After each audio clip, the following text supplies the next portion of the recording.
Buenas tardes, compañeras, compañeros. Este es el segundo encuentro que hacemos en forma presencial. Ya tuvimos el primer Ateneo de Matemática dentro del curso Propuestas Didácticas para la Escuela Rural. Y lo que estamos viendo está toda la provincia acá, los lugares más cerca, más lejos, con mucho frío, y estamos todos y todas, y eso es lo importante de reconocernos, porque cuando decimos soy Mirta de Villa Allende o de Villanueva, estoy diciendo un lugar de pertenencia, que es la comunidad. Y eso solamente lo tenemos los compañeros que han transitado y están transitando en la ruralidad. Esa pertenencia a la comunidad, al lugar, decir de dónde somos. Bueno, la idea es compartir con ustedes hoy la presencia de Mirta Castedo, ya Diana la va a presentar, es una figura importantísima en la educación en nuestro país, y tenemos el gusto, el placer de poderla disfrutar para nosotros solos, que somos los rurales, para hacer todas las preguntas, para tener este momento de poder profundizar sobre esta temática. Así que gracias, Mirta, por acompañarnos. Es un lugar de encuentro de compañeras y compañeros de toda la provincia, pero rurales, eso es lo más importante. Y empezamos esto desde la investigación que ustedes hicieron con Isabelino, y lo que hicieron también en matemática, que nos pareció importantísimo, y a raíz de eso que presentamos el año pasado en Rurales, nosotros avanzamos en este curso. Así que Diana, te dejo presentando a Mirta, y bueno, después de la exposición de Mirta, hacer preguntas, a animarse y a reflexionar sobre todo lo que nos va a contar también de esta investigación.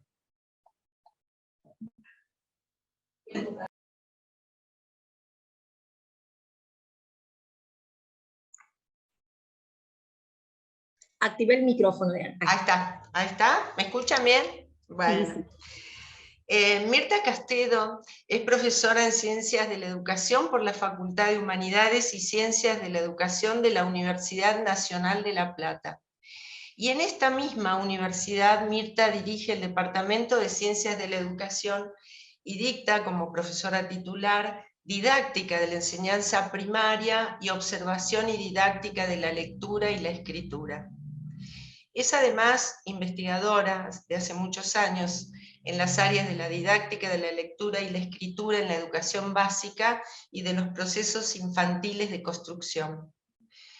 Pero es además coordinadora académica del Diplomado en Lectura y Escritura dependiente del Fondo de Cultura Económica y la Secretaría de Educación Pública de México, así también como de otros programas de formación y capacitación docente.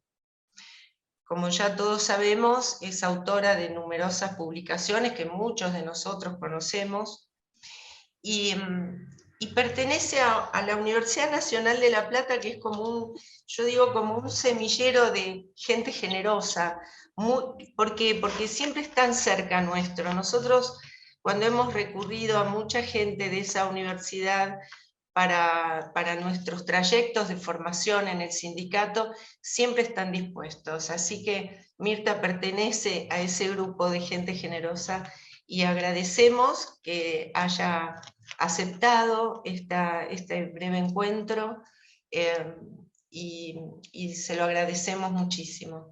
Así que esperemos que todos ustedes la disfruten, y bueno, qué gusto de estar con una de las personas de este área más importantes de nuestro país. Bienvenida, Mirta. Muchas gracias Aurora y a Diana por la presentación y por la invitación. Me encanta esto de estar juntas las rurales, es una de las cosas que me gusta de poder sostener un grupo de escuelas rurales. Da la casualidad que también lo estoy haciendo con el gremio de acá de Provincia de Buenos Aires en este momento, además de los trabajos anteriores, que en parte voy a reseñar ahora. Así que muchísimas gracias por tener esta posibilidad de encuentro con las rurales. Les comparto pantalla para que la presentación no sea caótica. Necesito acomodar esto.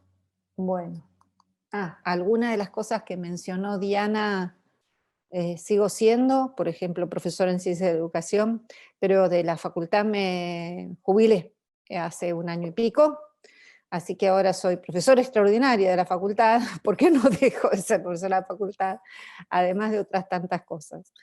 O sea, soy de las jubiladas que siguen trabajando, como la mayoría de los docentes, de las y los docentes. Bueno, el título de esta presentación es Planificar la enseñanza del lenguaje para el aula unitaria, y me voy a referir a algunas decisiones y criterios didácticos, enfatizando que solo son algunas, producto del trabajo en varios proyectos con escuelas rurales, fundamentalmente unitarias o plurigrado, es decir, aquellas escuelas donde se juntan chicos de no solo de distintas edades, que también sucede en las otras, sino también que están cursando distintos grados a cargo de un solo maestro. Y todos sabemos que las escuelas rurales tienen una enorme diversidad. Las nuestras son de llanura, las de ustedes habrá algunas de llanura, pero supongo que hay muchas de sierra, que es distinto, al ser distinto el acceso, es distinta la presencia de los pibes, es distinta la dinámica. Esta que está acá en el centro, bien de llanura pampeana, es la típica escuelita que tenemos nosotros, donde los accesos son por caminos, igual que los de ustedes, seguramente muchísimos de tierra, que se embarran y no se puede pasar, pero donde no tenemos el tema de tener que subir y bajar sierras y esas cosas, es normalmente llano. Pero también son diversas internamente. La bibliografía, todo el trabajo que yo he hecho, lo he hecho en Provincia de Buenos Aires, por eso ahí tengo anotados los datos del contexto en el cual he trabajado, ¿no?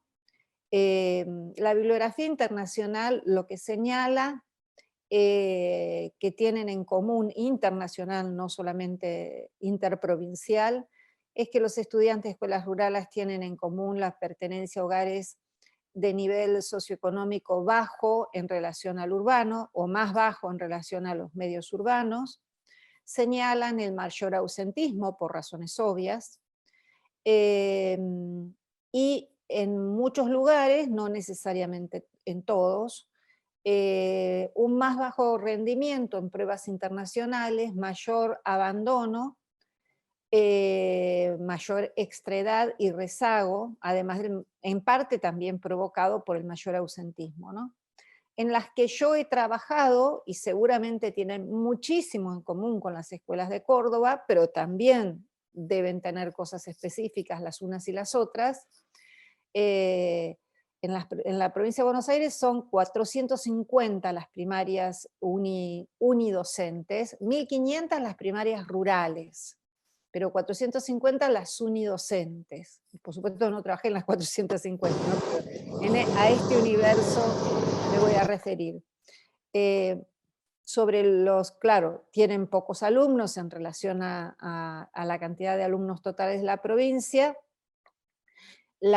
pero sí podemos decir que la provincia de Buenos Aires en relación al país tiene la mayor cantidad de escuelas y de alumnos rurales. Muy bien.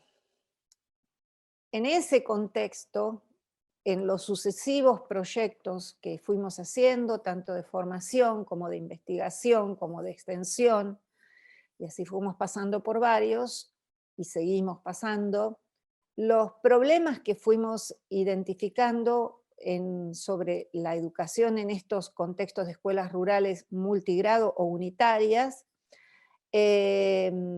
tuvieron que ver con planificar la acción didáctica en muchas secuencias, pero las que más estudiamos, sobre las que más trabajamos y sobre las que voy a presentar algunos ejemplos, Es una secuencia de reescritura de narraciones, una secuencia de estudio de animales y una secuencia de estudio de migraciones hacia Argentina, de migraciones hacia Argentina, de finales del siglo XIX y principios del XX.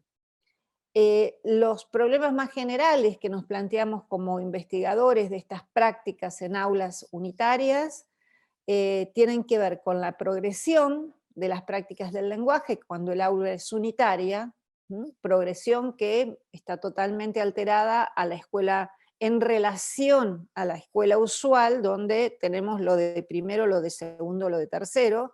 Acá tenemos todas juntas, pero igual tenemos que plantearnos un problema de progresión. Nos interesó mucho el tema del momento de las puestas en común entre niños de distintas edades, ahora me voy a referir más específicamente, y nos interesa mucho también el tema de cómo se relaciona la perspectiva didáctica, es decir, la teoría didáctica, que hay, como en todas las ciencias sociales, teorías distintas y en muchos casos antagónicas en relación con el abordaje del multigrado. Entonces, empiezo con los problemas de investigación didáctica. En el aula plurigrado, como señala Flavia Terigi, que hizo una de las investigaciones pioneras en Argentina, nos encontramos, como todos ustedes saben, porque lo viven, con niños con diferentes edades, con diferentes trayectorias y en diferentes años de la escolaridad que comparten un mismo salón de clase. Las dos primeras características también están en las escuelas urbanas. Las edades no son tan distantes, a lo sumo son 2 años, y lo que sí es muy específico de las nuestras, es los diferentes años de escolaridad que se encuentran cursando.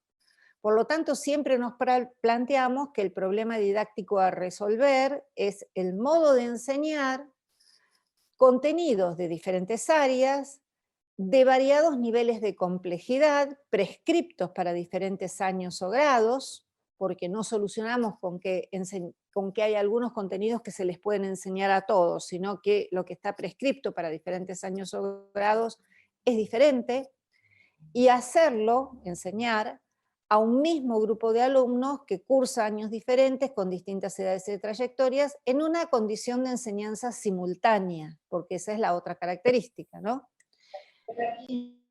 Ese problema didáctico lo pensamos en términos de producir saberes específicos sobre la enseñanza de contenidos específicos, es decir, no creemos que hay una didáctica del multigrado de la matemática, de las ciencias sociales, sino que cada área tiene que producir saberes específicos que tengan que ver con sus criterios y sus problemas de progresión de saber. Y también nos planteamos como un criterio muy general que para pensar el aula multigrado, los que venimos de aula de sección única necesitamos resignificar aquello que sabemos de sección única, que no es directamente aplicable, y que el otro movimiento de este círculo también es necesario, que resignificar los saberes del aula plurigrado es útil y es necesario para pensar los problemas del aula de sección única, ¿no? En el aula de sección única, uno de los problemas recurrentes es cómo hago, estoy en segundo, y cómo hago para enseñarle a nenes que ya escriben alfabéticamente, nenes que están con escritura silábica, y los dos que todavía tengo con escritura presilábica, o que me los mandaron con escritura presilábica, o que entraron este año nuevo si tienen escritura presilábica. No es muy distinto ese problema a lo que sucede en un aula plurigrado. En el aula plurigrado es más ostensible, más evidente, y en ese sentido, aprender a enseñar algunos contenidos en el aula plurigrado puede ser, el movimiento puede ser al revés, a partir de lo que se pueda conceptualizar en el plurigrado, puede llegar a ser más fácil la sección única, ¿no? Es decir, que se puede aprender del aula plurigrado, algo que no está del todo tematizado. A ver, lo usual en las aulas plurigrados de la provincia de Buenos Aires, lo usual quiere decir lo más frecuente, ¿no? Lo habitual. En la provincia de Buenos Aires, es que encontremos que los chicos están todos ocupados en diferentes tareas, tareas que por lo general pertenecen al mismo campo, a la misma área, o de matemática, o de sociales, o de lo que sea, pero con tareas diferentes y con contenidos diferentes. Lo usual cuando entramos a las aulas es ver que los docentes disponen de secuencias de situaciones más o menos armadas, a veces con tarjetas, a veces en el pizarrón, a veces en su propia planificación, e inclusive fichas de trabajo individualizadas para poder sostener esto de distintos grupos de niños o distintos niños. Muchas veces están haciendo tareas diferentes sobre contenidos diferentes. Lo usual es que nos encontremos con que es muy frecuente que los chicos más grandes estén trabajando solos o casi solos, en el sentido de que reciben relativamente poca atención del docente, porque el docente tiende a hacerse cargo más, acercarse más a los más pequeños. Y también es usual encontrar que se ocupe a los mayores o a los más avanzados en brindar asistencia a los más pequeños.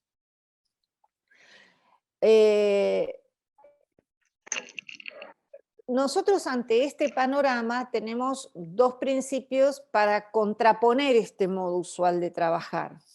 Uno es el de manejar con flexibilidad, manejarse dentro del aula con flexibilidad para decidir dónde hacer trabajar a cada niño con cierta independencia de la edad y del año o grado que cursa. Es decir, pensar en los niños básicamente pensando en sus trayectorias, no necesariamente pensando en el grado que están cursando. ¿Qué podría estar haciendo este niño en relación al conocimiento? Es decir, ¿qué tipo de producción le puedo pedir? Producción oral o escrita o algún tipo de producción intelectual, que con independencia de si está en segundo, si está en cuarto o si está en sexto, suponga para esa criatura un desafío que le permita avanzar desde el lugar que está, es decir, pensarlo desde el lugar de la trayectoria del alumno y no necesariamente del grado. Y también otro principio fundamental es el de acotar cronologías, es decir, hemos trabajado muchos pluris, por ejemplo, pluris de 21 niños, pluris de 26 niños, donde están todas las cronologías, es decir, todas las edades, inclusive con algunos repitentes, y todos los grados o años. No sé, ¿cómo se dice en Córdoba? ¿Grado o año? En primaria grado y en secundaria año. No, en provincia de Buenos Aires es año en los dos, pero yo suelo decir grado porque antes era grado, así que si digo grado todos me van a entender. Te entendemos. Bueno, acotar las cronologías con independencia de, aunque tengamos todas las edades y todos los grados, acotar siempre las cronologías a 3. Es decir, que el aula funcione como si hubiese niños que les podemos dar muchas denominaciones para entender de qué estamos hablando. Los del grupo inicial, los del grupo intermedio, los del grupo avanzado, por ejemplo. Pero no estar trabajando más que pensando en 3 cronologías. Es decir, porque de esa manera lo que hemos visto es que el trabajo puede ser productivo y que es menos trabajoso, digamos, para el docente. Es decir, trabajar más no necesariamente significa trabajar mejor. Trabajar con las 6 cronologías no necesariamente significa trabajar mejor. Y voy a mostrar ejemplos de cómo se trabajan con las 3 cronologías, ¿no? Antes de pasar a eso, yo mencioné ciertas características de la enseñanza usual, ¿no? Esto de mantener a todos ocupados en diferentes tareas, las secuencias armadas, etc. Lo que observamos ante ese panorama, es decir, lo que hemos visto en distintas escuelas y en distintas experiencias, es que hay que las consecuencias de esa enseñanza usual suelen ser algunas características de la enseñanza que nos parece que hay que tratar de resolver. Una consecuencia es que se reduce el tiempo de trabajo colectivo y de circulación colectiva de saberes. Es decir, cuando la enseñanza está muy marcada por esto de estos trabajan con esta ficha, estos con esto, o estos trabajan con esta propuesta didáctica que va por acá, esto con esta otra, no hay circulación colectiva del saber. Y además hay una reducción del tiempo de trabajo colectivo que normalmente hay en un aula. Y esa es una reducción que no nos parece que benefician los aprendizajes. Eso también se relaciona con el segundo punto, que es el énfasis en el individuo por sobre el grupo. ¿Cómo va tal niño? ¿No? ¿Qué está aprendiendo cada uno? ¿Qué está haciendo cada uno? Por sobre cómo está avanzando este grupo, en qué están trabajando. Otra consecuencia es la tutoría unilateral, normalmente de los mayores hacia los menores. Nunca encontramos situación donde el menor comande la situación, siempre es el mayor el que comanda. Y especialmente si son varones, esa es otra característica muy frecuente, que eso no tiene que ver con la tutoría en sí, yo creo que tiene que ver con el medio rural, no lo podría demostrar, pero creo que tiene que ver con esto. Otra consecuencia no deseable ni deseada es el debilitamiento de la intervención para regular el proceso de los mayores o más avanzados versus los menores o menos avanzados, y eso nos lleva al problema de la deriva. La deriva nosotros le llamamos, y lo tomamos de Flavia Terigi,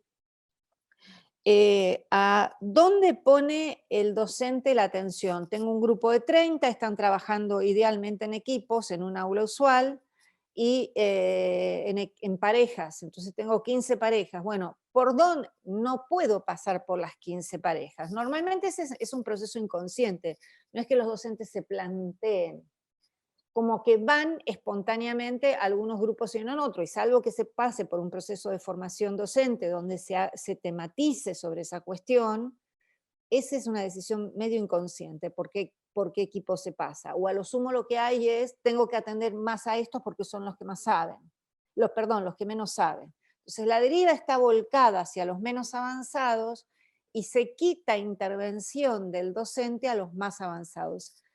Eso es producto de la observación de las aulas usuales, ¿no? Entonces, a partir de esa observación de las aulas usuales, un momentito porque me pasa algo con... Un segundo. Me está tapando el...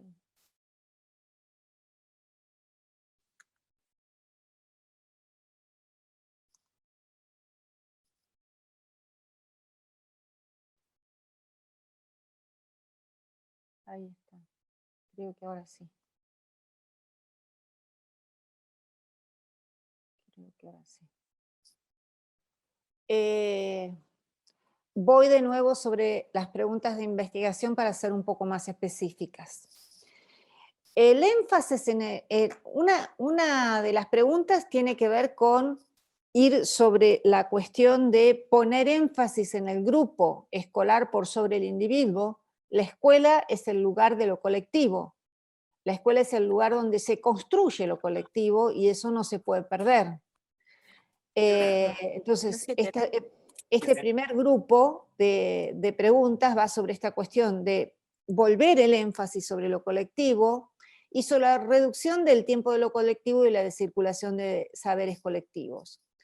Entonces, las preguntas serían cómo incrementar el tiempo de trabajo en colectivo. Es una pregunta que yo creo que, además de ser una pregunta de investigación, es una pregunta que tendría o debería o sería saludable, no sé cómo decirlo, que cualquier maestro se plantee cuando está planificando para el aula unitaria, resguardar tiempo para lo colectivo. Cómo desarrollar situaciones que favorezcan la dimensión colectiva de la enseñanza y del aprendizaje. Entonces, en ese sentido, para nosotros es una situación privilegiada del aula unitaria, la puesta en común, el lugar donde el momento o los momentos de la clase, donde todos, valga la redundancia, ponen en común lo que están entendiendo, lo que lograron comprender, las conclusiones sobre un tema. Hay una condición que es para esas puestas en común, que es partir de una situación común para todo el grupo, para todas las cronologías. Es decir, si bien pensamos en 3 cronologías, pero son 3 cronologías que no están trabajando con fichas en paralelo, son 3 cronologías que están trabajando sobre lo mismo. Puede ser que con situaciones diferentes, pero sobre el mismo contenido, porque por eso después se puede hacer una puesta en común, porque están trabajando sobre el mismo contenido. Y el problema que tenemos ahí es cómo planificar la progresión sobre ese mismo contenido en cada una de las situaciones. Esto nos permite ir construyendo evidencias sobre qué promueve lo colectivo en lo individual. La escuela tradicional, no necesariamente toda la escuela, pero la escuela tradicional le da una enorme importancia a los aprendizajes individuales. Nosotros le damos una enorme importancia a no qué es lo que aprende cada alumno, que es importante, por supuesto, pero también le damos importancia a qué es lo que aprende cada alumno, que es producto de ir a la escuela con un grupo de compañeros y que de otra manera no aprendería, o aprendería mucho menos. Y la otra evidencia es la evidencia sobre la circulación de saberes. Bueno, por lo tanto, el propósito ahí es producir saberes específicos sobre la enseñanza de contenidos específicos en el pluriaño o plurigrado. Con respecto a la tutoría unilateral, en el sentido de que siempre es de mayores a menores y con el predominio de varones, nos preguntamos cómo desarrollar situaciones que desplieguen todas las formas de agrupamiento y no solo esa forma de agrupamiento. Es decir, cómo desarrollar situaciones de interacción, no de tutoría, sino de interacción entre niños que estén próximos con niños que estén distantes en saberes. Cómo distribuir las responsabilidades de los equipos, qué situaciones son productivas para las interacciones entre pares próximos y cuáles pueden ser productivas entre pares distantes, qué promueve cada forma de agrupamiento en cada rol, es decir, que en esta situación, qué aprendió el mayor y qué aprendió el menor o el menos avanzado. La situación privilegiada para investigar estos problemas es la situación de devolución del problema, es decir, el momento donde los niños se hacen cargo de un problema que fue planteado colectivamente para resolverlo individualmente en la escuela tradicional. En nuestro caso siempre es para resolverlo por lo menos en parejas. Y observamos qué diferencia hay entre resolver la situación en pareja y resolver la situación, perdón, en pareja de pares próximos y resolver la situación en parejas de pares distantes. Para poder investigar esta cuestión es condición partir de un problema. Un problema que a la vez que sea accesible resulte desafiante. A ver, aquí hay que distinguir el concepto de ejercicio del concepto de problema. En la enseñanza usual es muy frecuente que lo que se plantea en la clase sea un ejercicio. ¿Qué quiere decir un ejercicio? Volver a hacer, de allí ejercitar, algo que ya sé. Es decir, en la escuela se plantean muchos ejercicios de aplicación. Ya sé el procedimiento para restar, entonces hago muchas restas. Ya sé que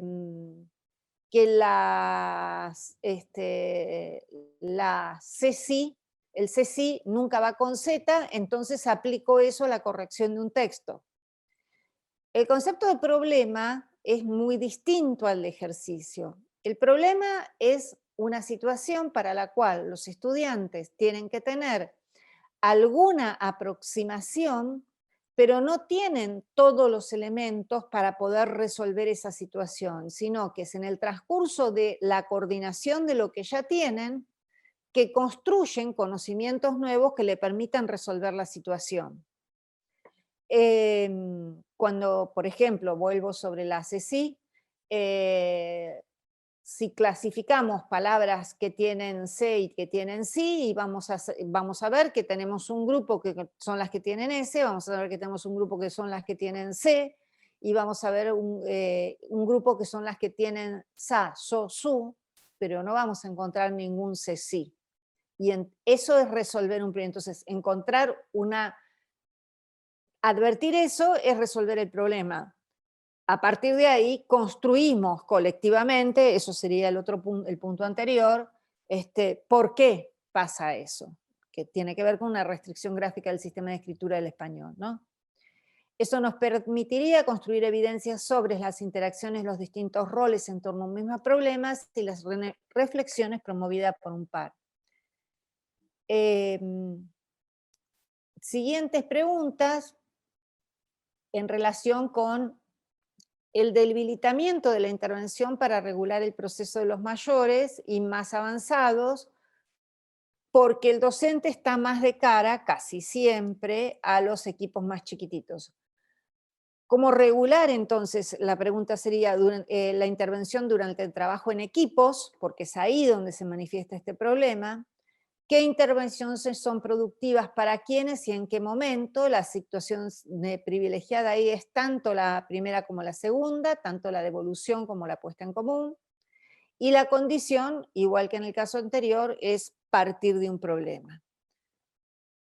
Bueno, muy bien. Con todas estas preguntas intentamos dar respuesta a cómo hacemos para incluir a todos y a cada uno en un aula en un aula más diversa que el aula más frecuente, que es la urbana, y transformar esa diversidad en ventaja, algo que deben haber escuchado muchas veces ya, así que no me voy a detener en eso. Paso a la segunda parte, que son algunos ejemplos del trabajo en el pluri, en la planificación de la acción didáctica. Muy bien. Dijimos siempre que estábamos acotando cronologías y siempre bajo ese criterio de acotar cronologías tenemos por un lado planificación común a todas las cronologías y planificación por cronologías, es decir, planificación común para todos los chicos de todas las edades y planificación por cronología sería sobre un mismo contenido para distintas edades. En la planificación común a todas las cronologías sobresalen este grupo, que estaba marcado con blanco, ahora vamos a ver cada uno en particular y vamos a ver, bueno, por qué ponemos estas de este lado y por qué ponemos estas de este lado. Aquí voy. En la planificación común a todas las cronologías empezamos por las prácticas cotidianas en torno a la organización del tiempo y el espacio escolar y las prácticas del ámbito literario. Todas estas, las cotidianas en torno a la organización del tiempo y el espacio escolar, son prácticas comunes a todas las cronologías, donde los niños más pequeños se pueden hacer cargo de la situación ante los mayores, y así las hemos explorado. Pasar lista es una práctica, ¿sí? Pasar lista no tendría sentido para los mayores, porque saben leer perfectamente, pero para un niño pequeño tiene total sentido pasar a pasar lista. Confeccionar el calendario del mes, localizar nombres y enunciados para colocar los días. Esa es una práctica que dentro del aula unitaria está en manos de los más pequeños. Recuperar cada día de una agenda semanal el inicio y el final de la jornada, es decir, cuando empezamos la jornada, vemos lo que nos toca hacer hoy, cuando terminamos la jornada vemos qué toca mañana y si tenemos que hacer algo, esa práctica, traer algo para el otro día o preparar algo o terminar una tarea. Esa práctica de lectura de la agenda la hace siempre los más pequeños para todo el grupo. Y insisto, no tiene ningún sentido que la hagan los mayores, porque los mayores ya leen y escriben de corrido, entonces tiene sentido para los más pequeños, pero a su vez es una práctica colectiva. Y hacerse cargo del funcionamiento de la biblioteca, al revés de como se hace habitualmente, en vez de que los préstamos de biblioteca estén encargados A los mayores, los préstamos, los bibliotecarios son siempre los más chicos, los que tienen que aprender a leer. Por supuesto que ahí entran en interacción con los mayores y los mayores dan pistas, ayudan, dicen es de lomo azul, etcétera, etcétera, etcétera. Pero estas prácticas de cotidianeidad, es decir, de organización del tiempo y el espacio escolar, que normalmente son breves, que están en los márgenes y demás, son prácticas que están a cargo de los pequeños en las aulas en las que intentamos desarrollar experiencias. Planificación común a todas las cronologías. Bueno, esa es una de las bibliotecas de nuestras rurales. Vamos a las otras, ya dentro del ámbito de las prácticas del ámbito literario. Bueno, también está la biblioteca, es una práctica de cruce, ¿no? Y tenemos ahí secuencias o proyectos entonces, en torno a un personaje, a un autor, a versiones, a motivos, a géneros. ¿Cuál es la característica? Que si estamos trabajando ogros, trabaja todo el aula ogros. Puede haber lecturas distintas para distintas cronologías, pero todo el aula trabaja ogros. Si estamos trabajando de Betach, autor, o sea, personaje ogro, por poner un ejemplo, autor de Betach, por poner un ejemplo, todo el aula está trabajando de Betach. Si estamos trabajando versiones, todo el aula está trabajando versiones. Si estamos trabajando motivo, el abandono o los niños traviesos, trabaja todo el aula. Si es un género, todo el aula. Ahí tenemos una secuencia que desarrollamos ya muchas veces en muchas aulas unitarias, que es la del pastorcito mentiroso. Ahora voy a dar unos ejemplos sobre esa secuencia. Entonces, ¿cómo fue planificada? Con un momento de lectura, uno de producción y uno de reflexión. Esta es la planificación. En el momento de lectura, 2 clases, donde se leen y se comparan versiones, todos los niños a la vez. Un momento de producción, 2 clases donde se hace un punteo colectivo de los episodios que no pueden faltar en la historia del pastorcito mentiroso. Con los intermedios y con los mayores, la planificación de nuevas versiones, y con los pequeños una reescritura sin modificaciones. Ahora me voy a detener más en cada momento y después también me pueden preguntar si algo queda en el tintero y no se entendió o no soy clara. La clase 5 y 6 es una textualización con los niños intermedios y con los mayores, que supone un cambio de rasgo en los personajes. Y con los niños pequeños, la clase 5 y 6 es trabajo con el sistema de escritura, porque ya hicieron una reescritura en la clase 3 y 4. Ven lo que aparece aquí de acotar las cronologías. Esto se hace con 2 cronologías y esto con una. Esto se hace con todas las cronologías. Y así siempre, ¿no? Y por último, hay un momento de reflexión, que también son 2 clases, una colectiva de reflexión sobre el lenguaje de estas historias, y una revisión también colectiva de las versiones a partir de la lectura en voz alta de los pequeños. Bueno, con ese esquema, fíjense que acá ya tenemos una cuestión que hay que tener en cuenta. Dijimos, bueno, las primeras 2 clases son lectura, y los chicos eventualmente pueden tomar nota de un cuento. Ahora, cualquier cuento, ¿por qué elegimos el pastorcito? Porque cualquier cuento nos sirve para trabajar todas las cronologías. Cualquier narración nos sirve para trabajar todas las cronologías. Tenemos que... Entonces, ¿cuál es la cuestión? Bueno, ¿cuáles sí nos servirían? El pastorcito nos sirve porque tenemos una versión popular que viene de una antiquísima fábula. Tenemos una versión no popular, sino de autor, de Liliana Bodoc, muchísimo más extensa y con mucho remanso descriptivo, muchísimo más compleja. Vieron que las fábulas es una trama descriptiva muy sencillita, muy elemental. Bueno, la otra cuestión que tiene el pastorcito es que en general, aunque sea por refranes, los chicos tienen alguna referencia sobre la historia. Siempre es, sí, es el que mentía que venía el lobo y al final vino. Y tenemos una versión transgresora de Tony Ross, donde vuelve sobre la historia del pastorcito, pero con unos rasgos completamente distintos. Entonces, ¿qué es lo que sucede cuando conseguimos armar este corpus de lecturas? ¿Por qué esta historia sirve para trabajar versiones en una aula unitaria? Porque a partir de la lectura de la primera versión, los más pequeños pueden seguir las otras versiones porque ya tienen un argumento en el cual apoyarse. Porque los más grandes, al mismo tiempo, cuando entran a la versión de Liliana Bodoc, y más aún cuando entran a las versiones transgresoras, esas versiones ya les resultan desafiantes y pueden hacer otras, se pueden desarrollar otras situaciones más, más desafiantes para los más grandes también ahí.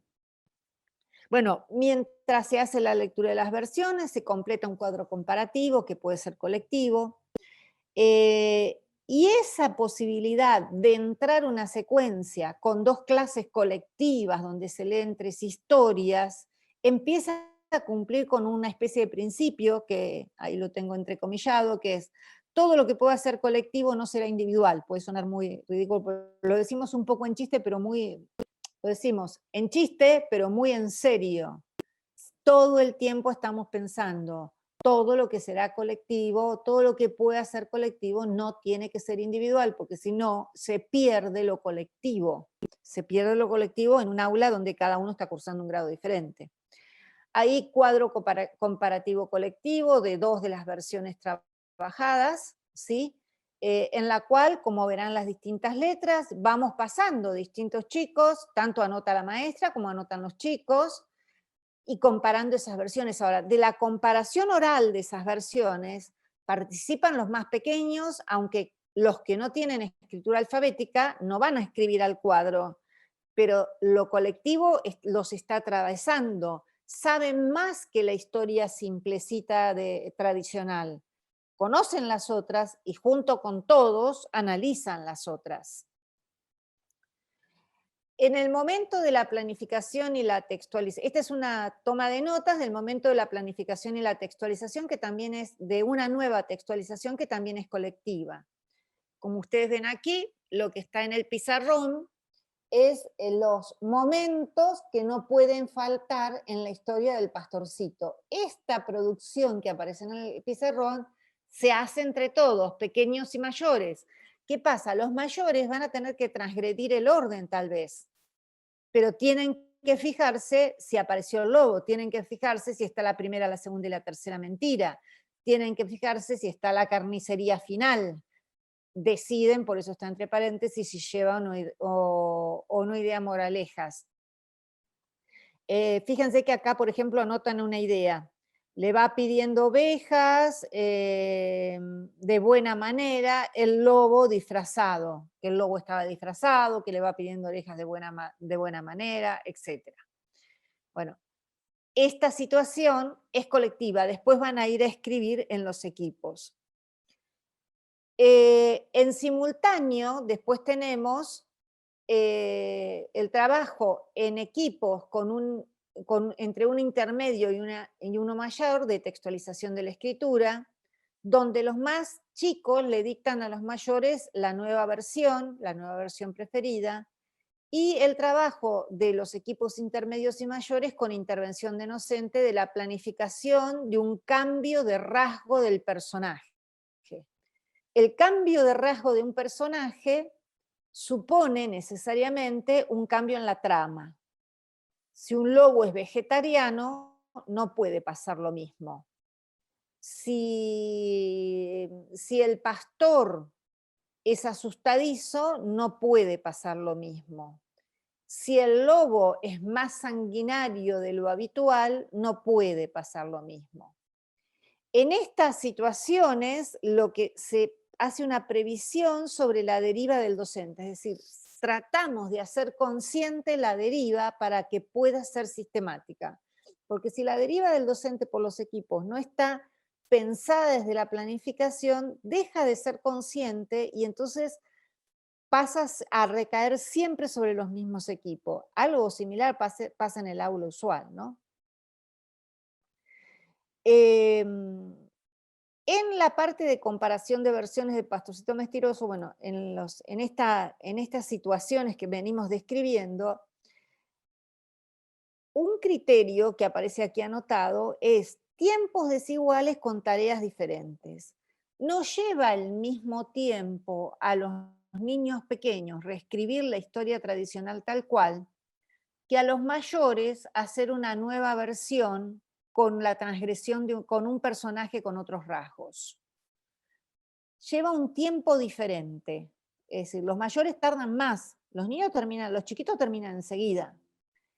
Entonces, parte de la planificación en el aula unitaria tiene que ver con esto de pensar esto cuánto tiempo les va a llevar, cuánto tiempo, qué otra situación le voy a plantear para que el tiempo en el que empiezan y terminan distintos grupos tenga algún punto de coincidencia para ser puestas en común. La progresión que estamos pensando aquí entre los menores y los mayores, la progresión es el grado de transformación de la reescritura, no, de la escritura, dice mal ahí. La progresión la pensamos en esta secuencia desde el punto de vista del grado de transformación de la reescritura. Por grado de transformación de la escritura lo que estoy pensando es lo siguiente. Cuando yo le pido a un chico, volvé a escribir la historia del pastorcito tal cual la escuchaste, o como la escribiría este mismo autor, ahí hay una reescritura que yo llamo grado 0. No le pido que cambie nada, ¿sí? Cuando yo le pido a un chico que vuelva a escribir la historia, pero que en el episodio final suceda algo que acordemos entre todos, que no era lo que sucede en las historias escuchadas, ya le estoy pidiendo que en algún episodio haga algo diferente, por lo tanto ya ahí hay mayor transformación. Eso es más desafiante. Entonces, todos están reescribiendo, pero algunos están escribiendo con un mayor desafío. Cuando yo le pido a un chico, como pasó en este caso, que un grupo de chicos, ¿no?, que reescriban la historia transformando un rasgo del personaje que iba a necesariamente transformar toda la historia, el grado de transformación es mayor. Entonces, en este caso, por eso digo, todos los problemas hay que pensarlos en términos de contenidos específicos. En este caso, los que nos permiten plantear tareas con progresión es el grado de transformación de la escritura que sirve como referencia a la historia del pastor. Y también planificamos tiempos desiguales para tareas diferentes, planificamos la progresión y planificamos los momentos colectivos o de circulación de saber. Les leo algo que pasó en una de las aulas, muy brevemente, es un pequeñísimo fragmento porque no se puede ver todo. Diogo, que es un niño de primero, para escribir la historia sobre el pastorcito, que está trabajando con Fiamma, Diogo, que es una niña de cuarto, y con Dylan, que es de quinto. Diogo propone, los engañé, ja, ja, ja. Propone como texto a escribir, ¿no? Está dictando. Fiamma dice, ¿los engañé, jajaja, ja, ja, o los engañé solo? Solo poner los engañé. Diogo reafirma, los engañé, jajaja. Ja, ja. Dylan escribe y repite, los engañé, jajaja. Ja, ja. ¿Qué más? Diogo, los campesinos se fueron a trabajar. Dylan, pongo punto. ¿Ven? Ahí ya... O sea, en todo el tiempo estamos viendo esto, ¿no? Es decir, Diogo está en posición de dictante, pero hay un compañero que le está dando información. Pongo punto. Hay una compañera que le está diciendo si el jajaja queda escrito o no queda escrito, ¿no? Diogo, se fueron a trabajar. Escribe y repite, se fueron a trabajar enojados, agrega. ¿O no? Eso. Diogo, hasta que de vuelta los engañó, y va siguiendo el texto. Es decir, no hay ninguna duda de que Diogo está componiendo el texto con sus compañeros. Al mismo tiempo, está recibiendo informaciones sobre la escritura por el hecho de estar trabajando con niños más avanzados. Fiamma, termina de releer, es otro momento, no termina de releer. Los campesinos se fueron a trabajar enojados. Borrá ahí porque no queda bien.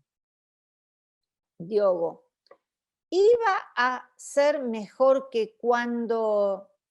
Diogo, déjenlo así. ¿Quién es el que escribe el cuento? ¿Yo o vos? Esa intervención de Diogo, que es el de primero, es muy importante porque la consigna era así, era el que dicta es Diogo, los demás lo ayudan. Y él hace valer el lugar que le dimos en el equipo a pesar de que están los mayores. ¿Podemos ayudarlo o no?, dice Fiamma a la docente. Diogo dice, quiero el final ahora.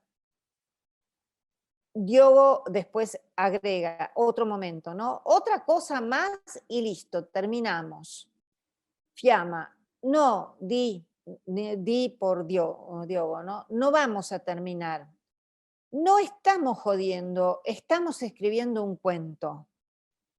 Esa también es una interacción muy interesante porque es el límite que una compañera le pone ubicándolo a él, pequeño escritor, en que no se trata de escribir rápido, se trata de escribir bien. Y los engañó, dice Dylan, porque somos nosotros los que los estamos contando. Pero él es el que está haciendo el cuento. Los engañé, ja, ja, ja. Fiamma, no querés poner y decidió mentir de nuevo, le propone Fiamma. Fíjense cómo se pone en posición de consultar al verdadero autor. No, así, después lo come, pero di, va a quedar mal. Pensá también lo que te decimos nosotros, porque vos no sos el único que está también creando el cuento. Sí, porque ustedes tienen que escribir, yo lo decido. No, porque también nosotros te estamos ayudando para que vos crees bien esto. No, pero espera, así es. Dice socorro y los campesinos eso. Ahí él cede, ¿no? Él cede y sigue ante cada intervención de sus compañeros, va cediendo y va desafiándose más a sí mismo. No, pero espera, así es. Dice socorro y los campesinos eso, como repasando lo que ya sabe que está escrito, y el lobo se comió algunas ovejas y algunas las dejó para la cena. Fiamma le dice a Dylan, te digo, porque este chico es un porfiado con expresión de ser la más adulta de ese equipo, ¿no?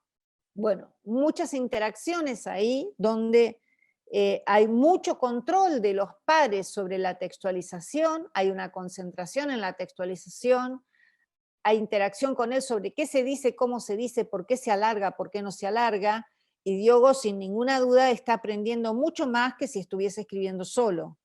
Pero los otros también están aprendiendo, porque tienen que evaluar la relectura, considerar si se agrega, si no se agrega. Esta es la producción final del texto de Diogo. Había una vez un pastor mentiroso y empezó mintiendo. Socorro, socorro, que viene el lobo. No temas, Pedro, que vamos a buscar al lobo. Y vinieron los campesinos y dijo, el lobo, que viene el lobo. Cuando vinieron los campesinos vieron que se estaba riendo a carcajadas y otra vez, socorro, socorro, que viene el lobo. No le creyeron los campesinos y seguía diciendo, socorro, socorro, que viene el lobo, y vio el hocico del lobo. Y ahí termina el cuento de Diogo, con mucha discusión entre pares, si debía terminar ahí, pero es un buen final, ¿sí? Porque vio el hocico del lobo, quiere decir que esta vez era verdad, queda a cargo del lector, ¿qué puede pasar? Diogo, muy chiquito, porque además era un nene de primero muy chiquito en edad, quería terminar. Es la ayuda de sus compañeros lo que les permiten terminar de esa manera literaria, ¿no? Y vio el hocico del lobo. En el mismo salón está esta otra producción de Neuel, Ludmila y Martil, que son chicos mayores. Y esta otra producción la pongo aquí porque es importante ver la enorme diferencia que hay con la producción de Diogo, trabajando todos simultáneamente. Había un pastor llamado Juan que pastaba unas ovejas. Un día estuvo aburrido bajo un árbol y dio a hacer una broma. Entonces empezó a gritar: ¡el lobo, que viene el lobo! En la aldea escucharon los gritos y los aldeanos tomaron las horcas. Fueron a ayudarlo. Cuando llegaron, vieron que solo era una broma y los aldeanos volvieron cansados y enojados. Al día siguiente volvió a repetir la mentira y el campesino más joven pensó que todavía estaba enojado y el más viejo dijo: capaz que esta vez es verdad. Tomaron las horcas y fueron a matar al lobo. Cuando llegaron, el pastor dijo: se fue para el bosque y los aldeanos corrieron hacia allí. El lobo estaba escondido detrás de un tronco caído y los aldeanos no lo vieron. El lobo se abalanzó sobre el último. Acá empieza la parte interesante, porque hasta aquí es pura reescritura del de Bodoc. Pero acá empieza la parte que cambia. El lobo se abalanzó sobre el último aldeano, ¿no? Y se volvió a esconder. Se vistió de aldeano y se puso en el lugar del que mató. Y el lobo, poniendo voz fina, dijo: por allí están, y los guió a un gran pozo. Iban cayendo. Y el último frenó. Imagínense, frenó ante el gran pozo. Y el lobo le dio un empujoncito. Después fue a su madriguera. Al día siguiente, se refiere a cuando Juan fue a gritar, solo apareció uno, se refiere a uno aldeano, ¿no? El lobo se sacó la ropa y se comió a Juan. Este final es completamente distinta. Antes de que gritara, y después se comió a las ovejas, y los aldeanos allí en la trampa. Y cada vez que el lobo tiene hambre, vuelve a buscarlo de uno en uno. Este texto se escribe en 2 días sucesivos. El de Diogo ocupa un solo día de trabajo, ¿sí? Y como ven, es un texto completamente distinto al texto de Diogo, pero todos están escribiendo una reescritura del pastor. Bien, el otro grupo, hasta aquí el ejemplo del pastor y de las narraciones. Ahora vamos a ir a las secuencias en los ámbitos de estudio y de ciudadanía. Secuencias, una de las que trabajamos fue la de animales y otra las de migraciones. Los ejemplos, ¿cuánto estoy de tiempo? 1 hora. Voy a decir brevemente algo sobre la de animales. Las de migraciones están muy publicadas, o sea, se pueden leer en el libro que se dedica prácticamente solo a eso, así que les cuento algo sobre las de animales que no están publicadas. Las primeras decisiones fueron producir una sola planificación para todo el grupo sobre animales, acotando las cronologías y seleccionando contenidos. Ahora, como se trata de una secuencia de estudio, se complica más, porque cuando selecciono contenidos los tengo que seleccionar para el ámbito, para las prácticas del lenguaje y también para el área donde se está estudiando, en este caso naturales, seres vivos. Entonces, la decisión es que, como siempre, acotar a 3 cronologías, que los menores trabajen sobre partes del cuerpo, los intermedios sobre alimentación y los mayores sobre interacciones entre seres vivos. Esto está sacado del diseño curricular, pero la idea es todo sobre animales. A su vez, este modo de acotar cronologías permite lo siguiente, porque uno de los problemas del multi es que al año siguiente, los chicos que estuvieron este año en primero y van a estar en segundo, no pueden volver a trabajar partes del cuerpo. Hay que elegir otro contenido eje de los primeros años porque se podrían repetir las planificaciones cada X años, pero no al año siguiente, porque ya lo vieron, ¿sí? Lo mismo que el tema de la alimentación, al año siguiente no se puede volver a ver porque todos ya lo vieron de alguna manera por todos los momentos de trabajo en común. La progresión en prácticas del lenguaje, y esto vale tanto para las escuelas, lo hemos tematizado con las escuelas rurales unitarias, pero también vale para las escuelas urbanas, es una progresión multivariable, porque considera multivariable en el sentido de que la progresión considera muchas variables al mismo tiempo. Se puede progresar por la situación, en el sentido de que progresamos desde situaciones asistidas por el docente o a través del docente, lectura o escritura a través del docente, a lectura y escritura individual, o de la mano del niño. También la progresión va variando por las condiciones previas de la situación.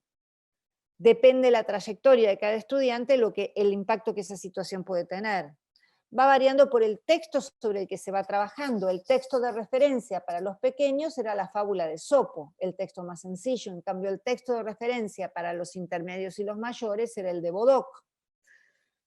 La progresión va variando por el tipo de intervención que se hace y también por la forma de agrupamiento. Una cuestión fundamental en nuestra área, y esto no tiene que ver con rurales, sino con nuestra área, es que la progresión no se puede decidir con independencia de la situación didáctica. Es la progresión para esa situación, por ejemplo, para la reescritura de narraciones. Pero ese criterio de que la progresión de la reescritura de narraciones tiene que ver con el grado de transformación en relación al texto fuente, no sirve para otras situaciones, ni siquiera del área, sirve para esa situación. Es una cosa bien difícil de nuestro trabajo en prácticas del lenguaje. En cambio, la progresión para esto, para animales, viene por el contenido de naturales, por lo que está establecido en el diseño del contenido de naturales, es bien diferente. Entonces, en un primer momento, la secuencia de animales tiene una presentación de los propuestas y del tema a los alumnos. Este es más o menos el esquema de contenido, ¿sí? El esquema de contenido el esquema de las situaciones que integran la secuencia. Y ahí yo voy señalando algunas cosas que me parecen que son los alertas en una plurificación para multigrados. Planificar inversión de roles.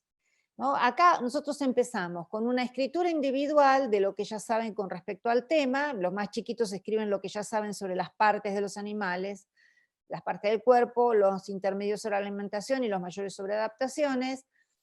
Escuchan una exposición, todos escuchan una exposición del maestro que introduce al tema. Y acá viene la parte de donde pensamos la inversión de roles. Mientras los niños de primero y segundo dictan apuntes sobre lo escuchado, los mayores escriben al dictado.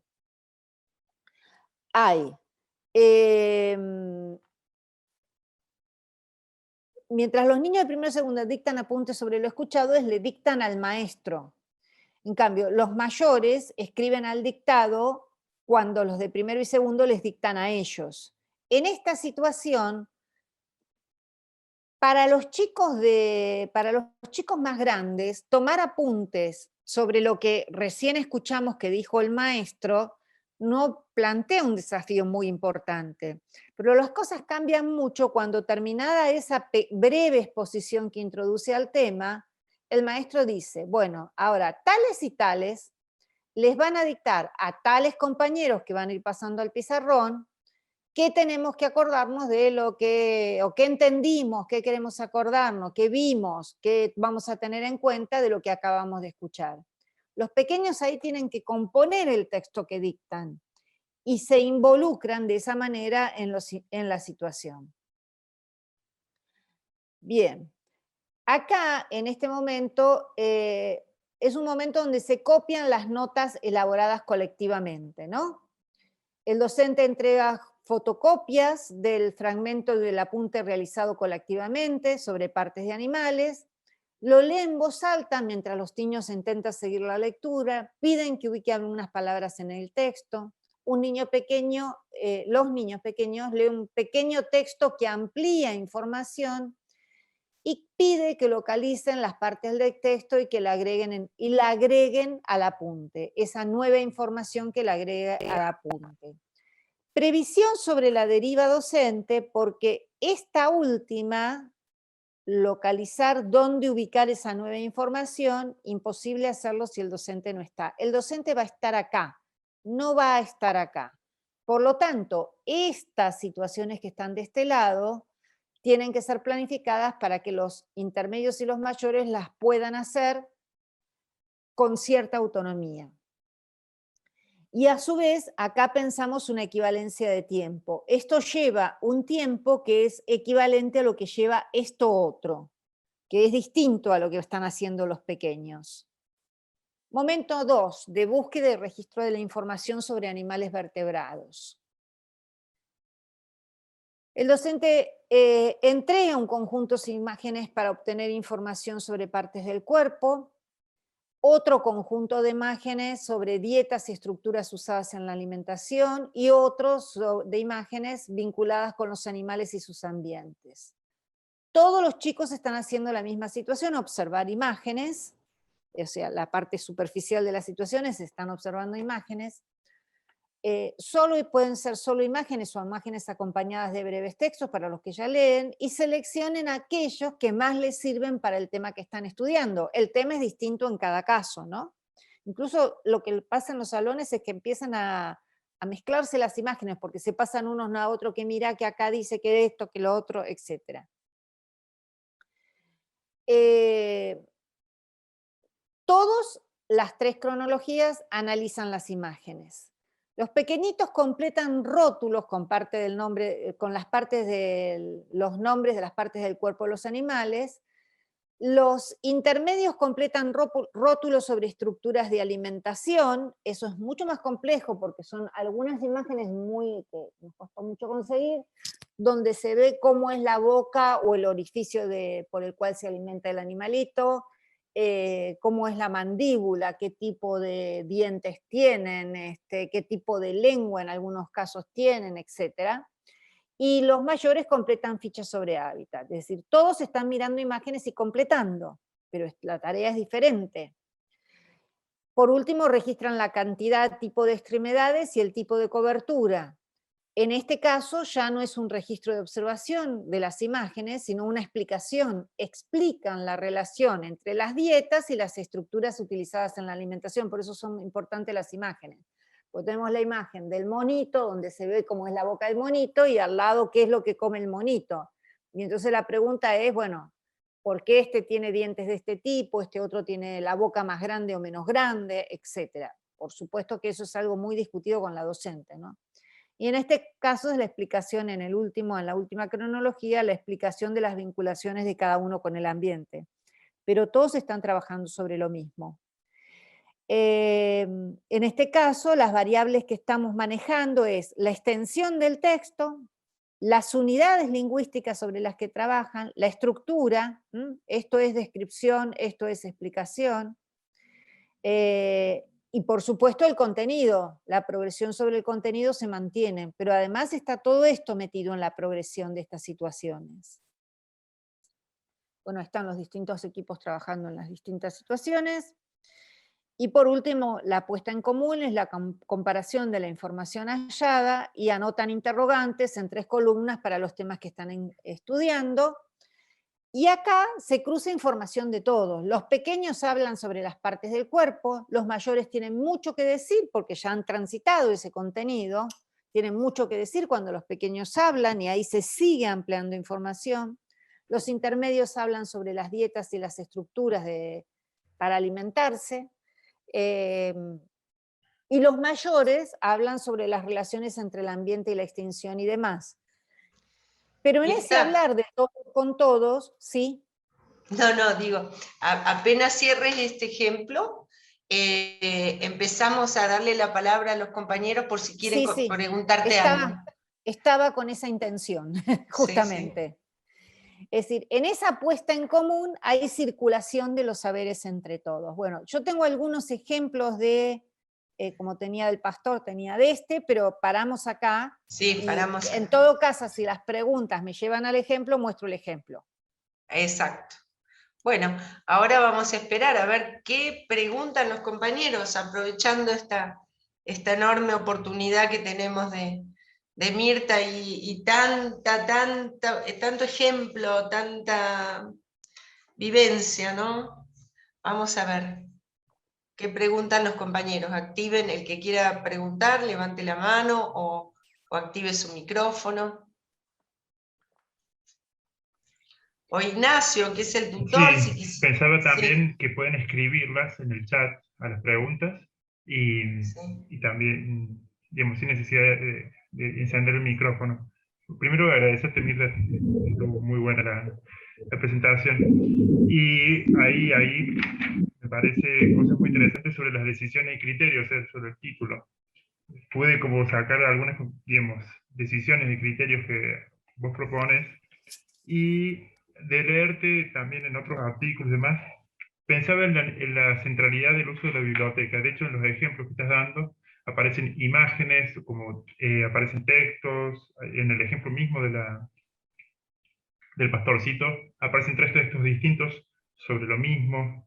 ¿Qué papel juega la biblioteca en esto de las cronologías múltiples, en el aula pluri, para habilitar la posibilidad de que haya un problema y distintas progresiones o aprendizajes con distinta dificultad en el mismo salón o en el mismo grado? ¿Cuánto importa tener una biblioteca en el plurigrado? Es como diría Borges, el centro de la vida, ¿no? El centro de la vida del aula es la biblioteca. Pero eso es tanto en el aula usual como en la usual por la urbana, donde están de sección única, como en las pluri. Lo que pasa es que la biblioteca de las pluri es mucho más difícil de armar porque uno tiene que pensar en las distintas cronologías. Y tiene que pensar que ahí tiene que haber material para las distintas cronologías.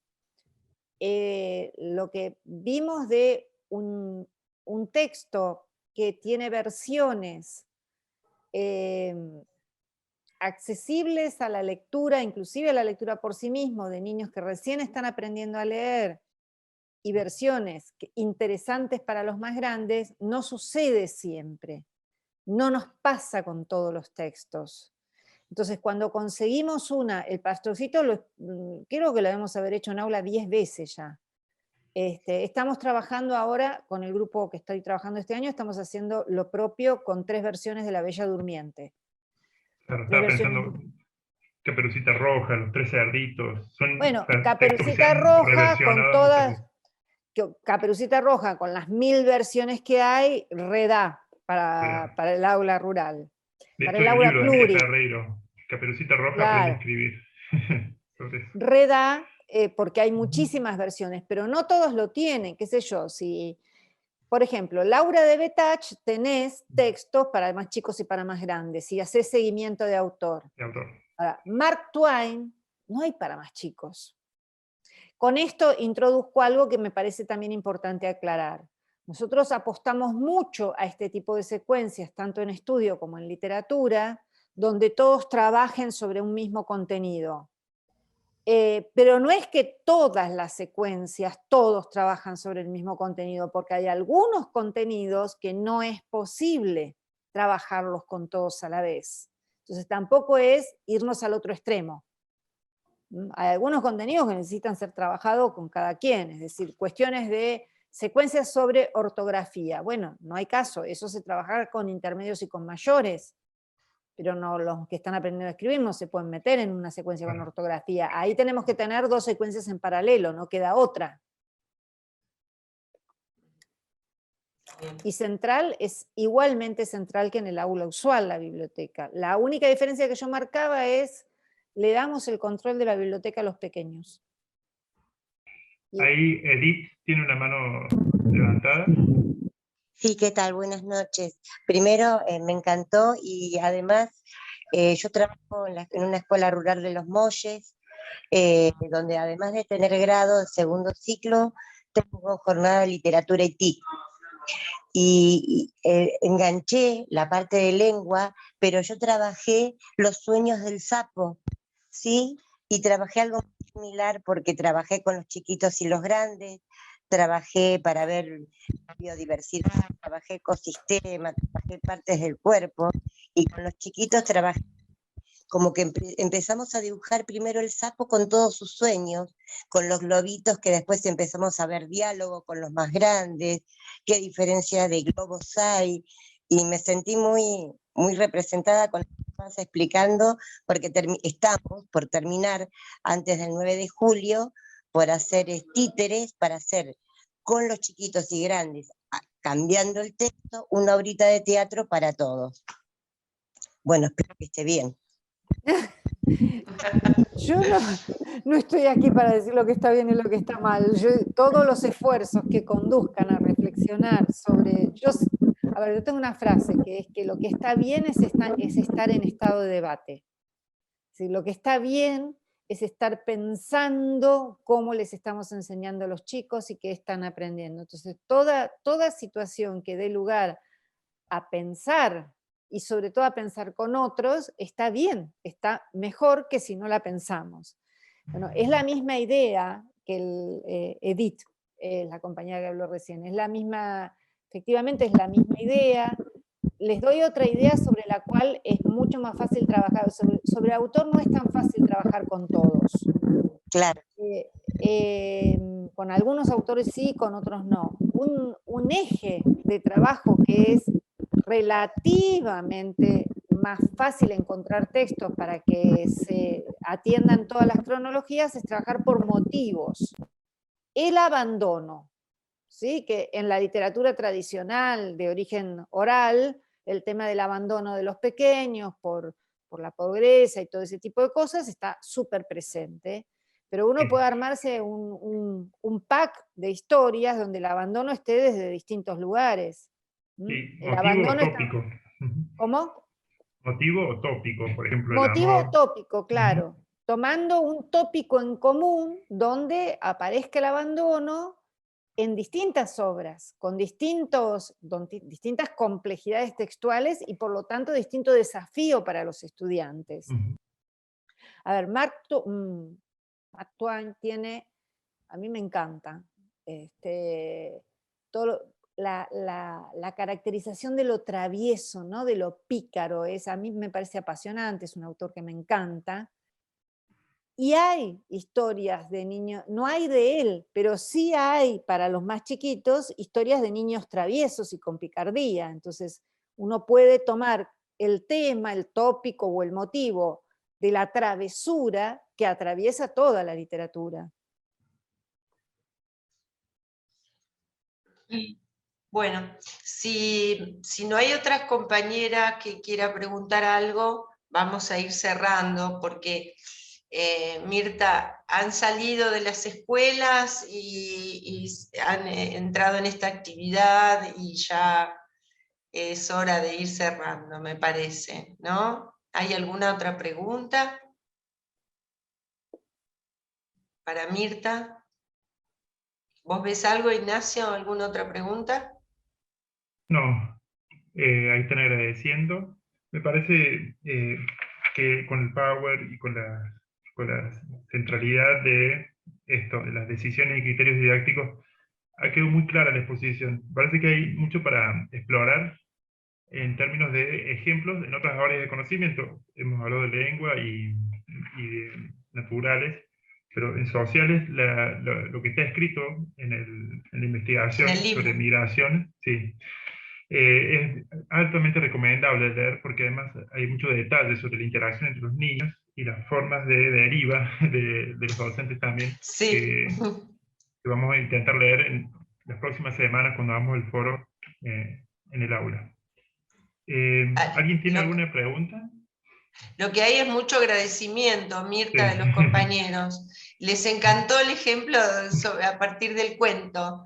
Y lo agradecen mucho, Mirta, lo agradecen mucho. Gracias. Y bueno, nosotros te agradecemos a vos, que sabemos de tu intenso trabajo y lo que significa hacer una pausa para trabajar con nosotros. No, es un así placer, por favor, al contrario, gracias a ustedes.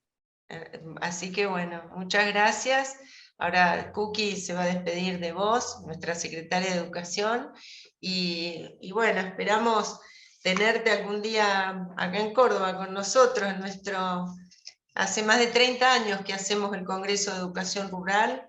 Para UPC, la educación rural es algo así como, no sé, como un tesoro, ¿no? Y nunca, jamás dejamos de encontrarnos con nuestros compañeros de escuelas rurales. Hace 30 y pico de años. Decime que el congreso lo hacen en Traslasierra y voy mañana. Lo hacemos en Los Cocos. Estás Bueno, invitada, estamos bien, Mirta, lo está bien, hacemos Los en Cocos. noviembre y lo hacemos en Los Cocos. Así que... Ya te voy a pasar bien la fecha, ya está, ya tenemos armado el congreso, Mirta. No, sería maravilloso que estuvieras a Si ver, pudiera... cuando nosotros siempre nos pasa, y los compañeros que siempre participan, muchos de los que...